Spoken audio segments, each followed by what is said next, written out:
My name is Miguel. I'm 25 years old from Guyton, Ohio. This is my 12th month in the program. Before coming to Teen Challenge, I was a total mess. I was caught up in myself. I always thought that I could do it on my own, and basically I was always gaining food by fraud.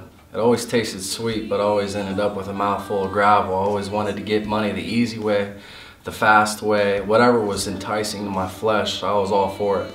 And in 2011, I got locked up for a possession charge. I was involved in organized crime, going down to Florida in the pill mills. And my mom always told me that the more you play with fire, the more likely you're going to get burned, and I got burned. And it wasn't until that year of 2011 that I asked Christ in my life for the first time in that jail cell over Thanksgiving. But was I really repenting, or was I just remorsing? Surely enough, I got out of it, but as soon as I got out, I went straight back into my mess. And sooner than later, I got caught up in 2014 from a pill addiction to a full-blown heroin crack addiction, and had some felony charges this time. And everything was out of my hands. For once, I couldn't do it on my own. And I was at the end of my rope that, I was so at the end of my rope that I was ready to embrace that lifestyle, ready for a change. I was so sick of that lifestyle, but little did I know when I was at the end of my rope that God was the rock at the end of that rope, and I felt my foot on that rock, and I had a hope. And I believe through a praying mother that her prayers were answered one day.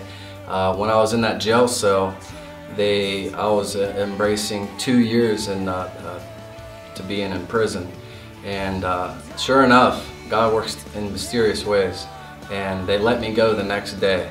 I was super ecstatic, super awed, and because God had different plans for me, and those plans were coming to Teen Challenge.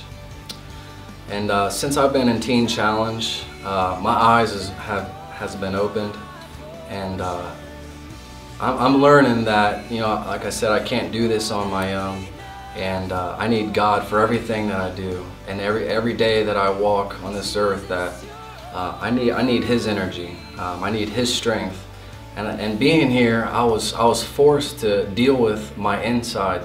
I was forced to deal with mental issues that I had growing up as a child and all through my adolescence and young teenage years. I'm gonna have to go with James chapter 1, starting at verse 2. James says, "Consider it pure joy, my friends, whenever you face many trials of many kinds, because you know that the testing of your faith produces perseverance.